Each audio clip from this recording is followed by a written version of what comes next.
অনেকটা ভালোর দিকে মানে এখন আমরা শুধু দোয়া ছাড়া আর কিছু নাই আমাদের আর কি। এখানে মনের টানে চলে আসছি।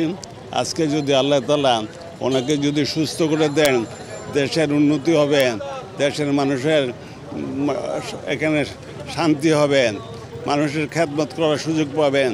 আল্লাহ যেন ওনাকে সুস্থ করে দেন, এটাই আমরা দোয়া করি। আর কোনো দোয়া না।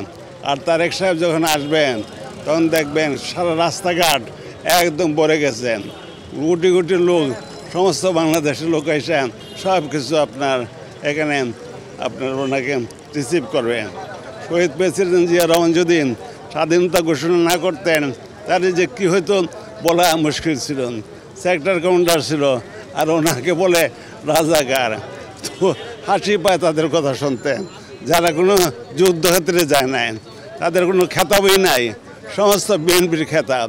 যারাই আছেন কর্নেল আকবর, কর্নেল মেজর হাফিজ, তারপর আপনার মেজর কামরুল ইয়ান, তারপর আরও অনেক লোক যারা আছেন আপনার এখানে আছেন যে ব্যারিস্টার মধু সাহেব যুদ্ধর ইয়ে ছিলেন।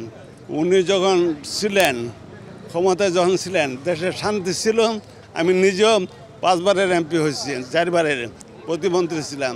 আমি যদি না হইতে পারতাম দেশের উন্নয়ন হতো না, রাস্তাঘাট হতো না, স্কুল কলেজ মাদ্রাসা মন্দির কবরস্থান হাসপাতাল ব্রিজ কালভার্ট রাস্তাঘাট স্কুল কলেজ কোনো সব কিছুই করার চেষ্টা করছি, কোনোটা বাকি রাখি নাই উনি ক্ষমতায় থাকাতেন। আর এখন কোনো কাজই হয় না। আপনার বলতে গেলে 90% কাজ করে আসছি, সেই কাজগুলো তারা এখন রিপেয়ারও করতে পারে না। দেখেন একটা আলেম কি মোনাজাত করছেন, এটা চিন্তা করা যায় না। আল্লাহর কাছে এটুকু বলি, প্রথম রাব্বানা জালামনা আনফুসানা ওয়া লাম তাগফির লানা ওয়া তারহামনা লানাকুনান্না মিনাল খাসিরিন রাব্বানা আতিনা ফিদ দুনিয়া হাসানা ওয়া ফিল আখিরাতি হাসানা ওয়া কিনা আযাবান নার। আমরা দোয়া করি এটা। তারপর হলো উনি সুস্থতা হইলেইছেন আমরা উন্নয়ন করতে পারবো, উনি ক্ষমতায় থাকলেছেন আমরা কাজ করতে পারবো। দেশের মানুষের উন্নয়নের জন্য, দেশের স্বার্থের জন্য, গণতন্ত্র রক্ষা করার জন্য, গণতন্ত্রকে আপনার দেশের স্বাধীনতা সার্বভৌমত্ব রক্ষা করার জন্য আজকে ওনার একান্ত প্রয়োজন। গণতন্ত্রকে প্রতিষ্ঠিত করার জন্য একান্ত প্রয়োজন। উনি দেখছেন যে সংসদীয় গণতন্ত্র প্রতিষ্ঠা করেছেন।